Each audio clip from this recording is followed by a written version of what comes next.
Allergies in full effect. I don't know if it's allergies or it's because at night, by the time I fall asleep, it's cold and I don't realize it because I'm asleep.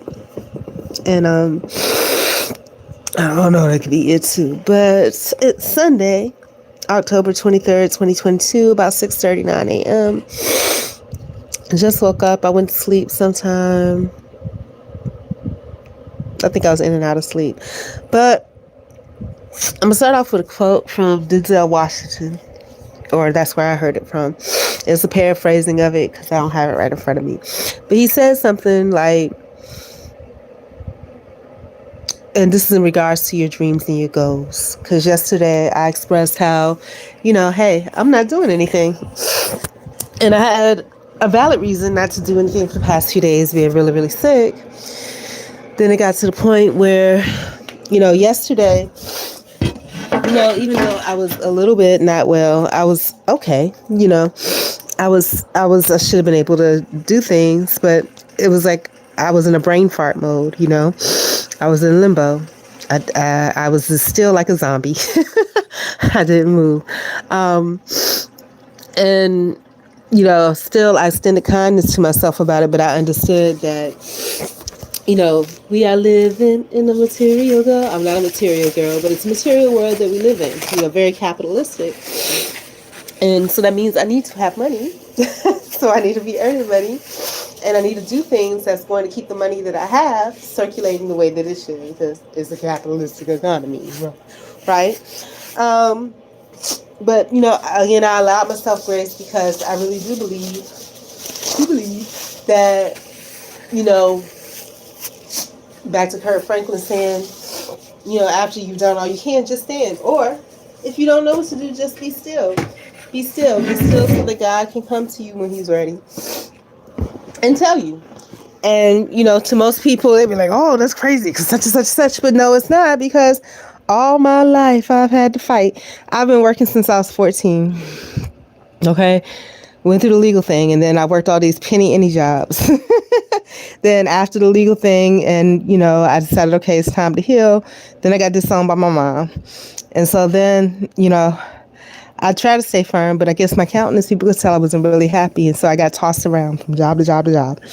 And then I started getting, in the past 2 years, when I started working on the business thing, then I started getting, cognizance to like, I don't want to do this shit, and I literally cried when I had to go to work, cried when I had to go to work, cried when I had to look for a job, cried, like really boohoo cried, because I realized that wasn't what I wanted to do. And I realized that the same patterns that were going to continue, because it's definitely not what I wanted to do, but because of the society we live in, it's what I have to do. Do I cry now? No, I just don't. I just don't, because I realized that all of that hard work that I put in, even though I still, I do everything the way that the world says you're supposed to do it, for the most part, as far as morally, it doesn't matter. So it's time to try something different, and I go back to when I was going through the legal thing, and this guy told me, hey, they got you running in circles. And I was like, what do you mean by that? And he was like, it's not your fault. That's not what it's intended to do. But what if you just do nothing? What if you just do nothing? And sometimes you do have to just stand still. And that's what I've done. I've stood still. And the answer came to me. The quote from Denzel is, regarding your dreams and your goals, commitment will ensure that you get started, but consistency will make sure that you finish. And I'm not being consistent. And so how can you be consistent if you're hopping from job to job to job? Your consistency doesn't come from your job. Your consistency comes from what you dedicate to yourself, your boundaries you set, but you will and will not do. The time that you allocate to things that you see effort for you. It should be easy. I have a whole freaking schedule that I set up for myself a long time ago. A couple of years ago, like it's down to every task in order every day. And I can adjust it for whatever job I'm in. I throw my job in there and then adjust everything else around it. But yeah, I have to be consistent, at least in the smallest part, about the amount of time that I spend on my tasks. Or I can pull up that old schedule that I created for myself and make it a point that that's what I'm going to do every day. And I have to be consistent. It's so funny because everything comes around. I talk about some of my employers, and how a lot of them lack accountability, responsibility, and consistency. And I feel like, that's important when you're dealing with other people. But then, I have to realize that other people, it's me. I'm dealing with me. I have to be consistent with me. That builds strength. It's strength training. Continuously doing the same thing over and over builds strength training. But if I continuously go somewhere, hate going there, and then go and then not go there anymore, and then have to take a break from it, I'm building consistency in that. And that's not the consistency that I want, because that's not going to get me anywhere. So I have to change what I'm consistently doing and what I'm consistent at. So now on to the dream vlog. So in this dream, and it's so weird now, I think I'm going to have a dream about working every job in the world, because now in this dream, I worked at an auto parts place or an auto shop or something. Kind of reminds you of like when you're at a Walmart and they have the auto portion, but instead of when you walk into the side door, there's, of course, the waiting room or whatever, but there's actually a shop, like a big conference room. And it's reminiscent of a job that I had last year. It wasn't an auto store. It was actually a technology job. I was a systems engineer for a small part. But then when, and it was all those guys that were there. And we had a computer I had to sign into. And basically, I just had the computer turned on. And for some reason, in the dream, I even had like 20 monitors set up to this one computer for me, for just my station. And the way it was set up was a huge conference room with like all the tables that you would use, those like fold-out tables that you have from Walmart, like I have.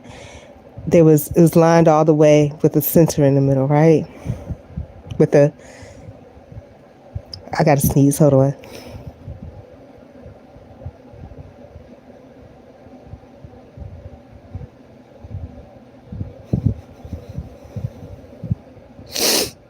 With the empty space in the middle, I couldn't sneeze. I always happens, but with the empty space in the middle, kind of like this in the conference room. But like I said, I had one side of the desk and the tables, like one long parallel side. If I pause that, I got sneezed. That's why. So I'm okay.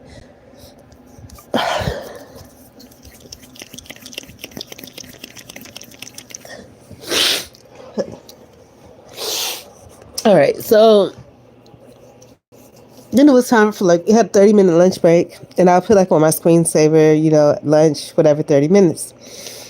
And the thing about it is that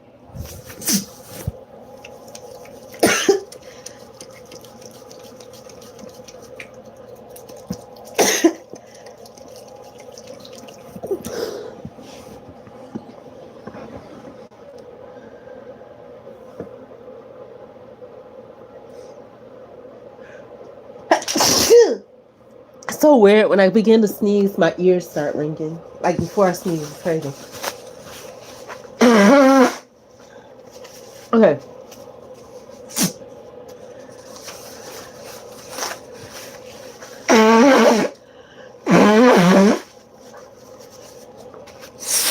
Okay. Here we go. So,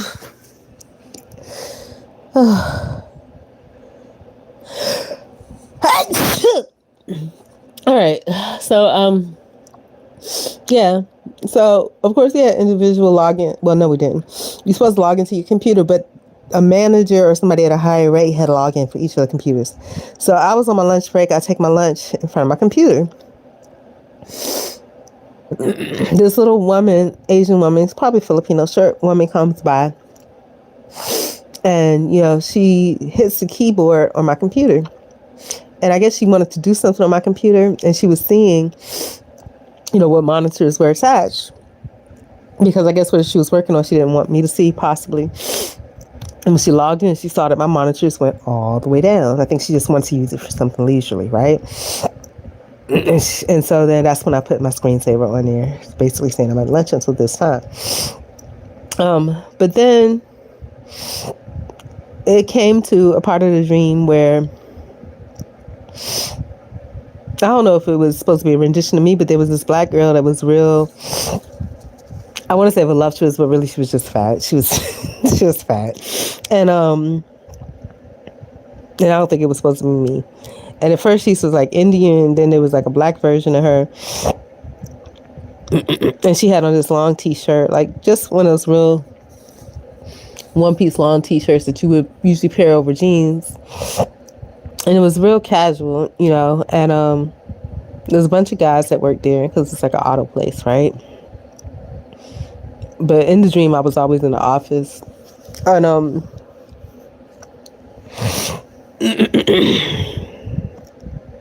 see, this is every time I'm so sick. But every time I start to get ready to get up and go, I get sick. But and all I needed was that resolve. I found it, and now I'm sick. But so give me a moment, y'all. I gotta catch my breath. Oof.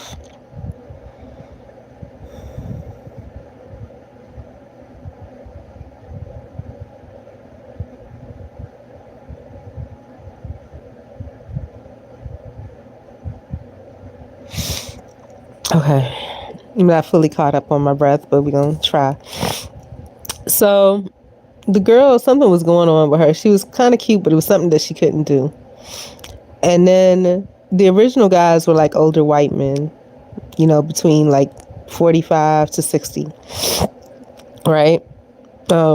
Business casual dress, polo shirts, khaki pants. I was ratchet business casual dress. The girl was just street, dressed like street. But I think I was the only female there except for her, right? Then there were some younger guys, like 25 to 35, fairly attractive, looked like family men, but they were nice guys, they seemed.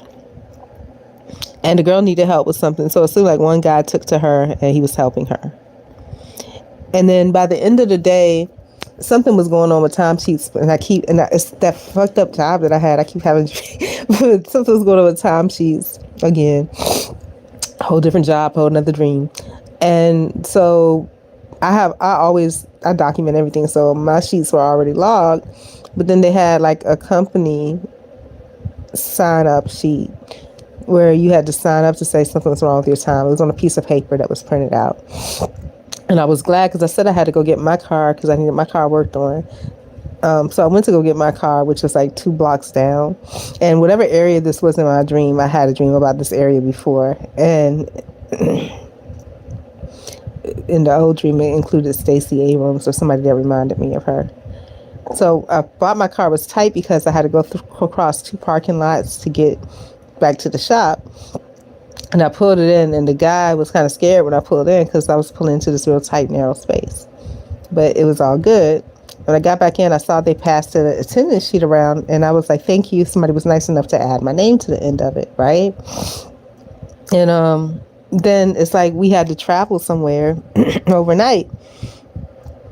And somewhere that we traveled to was me and that young guy that I said was real nice and helpful to that girl. But this time he was with me, and he was, my partner in work. And we had to travel somewhere. And the place we traveled is so funny. If you ever seen like a picture of a haunted house, like the big old cartoon haunted house, but it's all black, like dark black, purples and blues, the colors. That's what it was. It was all black. There was hardly no light. And when we went into one place, something weird happened. And I told him, I was kind of scared of that. And he was like, okay.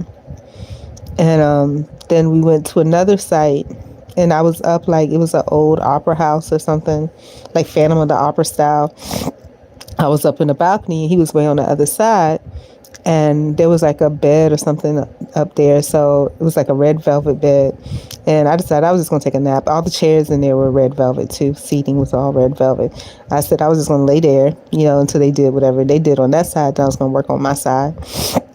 So as I was laying there, something was haunted there. I don't know what the whole story was. They were trying to scare me with it. I wasn't scared of it. I saw it, but I'm going to lay here. It's what the deal was.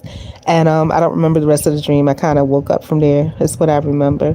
But anyways, the thought of the day today is that regarding your dreams and your goals, commitment will get you there.